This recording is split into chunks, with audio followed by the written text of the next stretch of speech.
Welcome to Peptide-proof, your source for rigorous, independent, evidence-based peptide intelligence.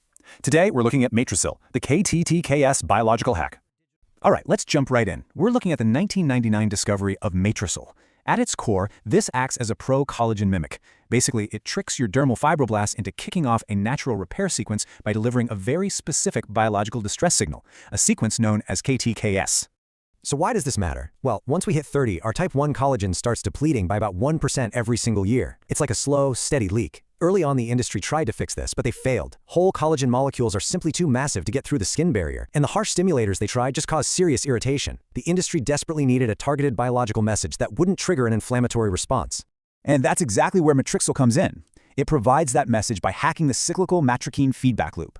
Normally, you'd have to wait for UV rays or natural aging to break down collagen and release these distress signals, but Matrixyl directly mimics that exact KTTKS distress fragment. It completely bypasses the actual skin damage and immediately triggers your fibroblasts to get to work. Let's pop the hood and look at the molecular anatomy here. It's essentially built in two distinct parts. You've got the lipophilic palmitoyl delivery engine, which is just a fat-soluble chain that easily slips right through your skin's barrier. And then you have the biological payload, peptide-4, which is actually carrying that active KTTKS message.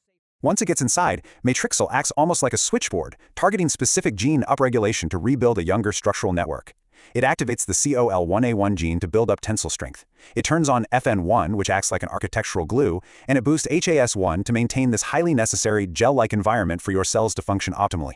But here's the catch. Pharmacokinetics presents a huge barrier challenge.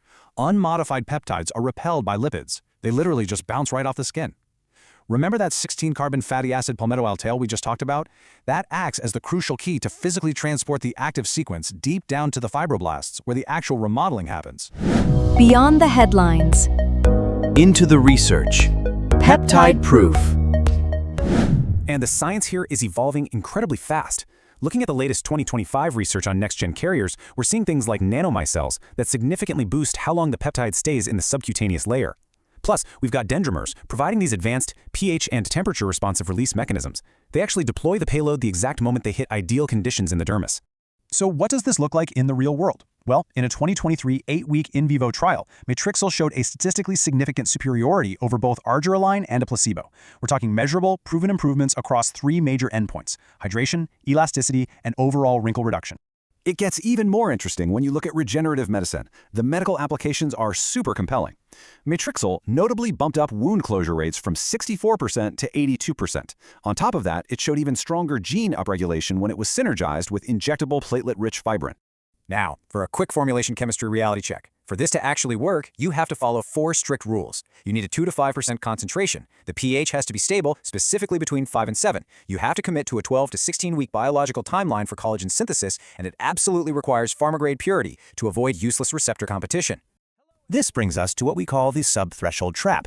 You see, peptide efficacy is saturable.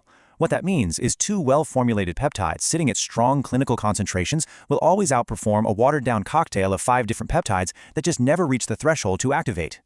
To put this into market context, let's categorize the big 3 peptides out there right now. Matrixyl is clinically distinct because it focuses on structural dermis signaling. That contrasts sharply with arginine, which is all about neurotransmitter inhibition for muscle movement, and GHKCU, which is primarily focused on broad tissue regeneration. If you want to optimize this signal pipeline in a practical, daily routine, application order is everything. The absolutely critical step here is waiting 10 to 15 minutes after using an acid exfoliant. You have to let your skin's pH normalize before applying Matrixyl. Then you follow it up with a stable vitamin C cofactor to help mature all that new pro-collagen. You'll probably see a few variations of this out in the wild. Tracing the naming conventions, it goes from the original palmitoyl peptide 4 to Matrixyl 3000 and up to Synth 6. It sounds complex, but it's vital to know that despite all the added marketing layers, the core mechanism, mimicking a natural fragment, remains completely identical. So here's the final diagnosis. Matrixyl truly represents the ultimate biohack. Proper formulation will always triumph over marketing hype, and you have to adhere to the 12-week rule if you want genuine structural remodeling. That's all for this episode. Like and comment to receive materials from us. Thanks for watching, and we'll see you next time.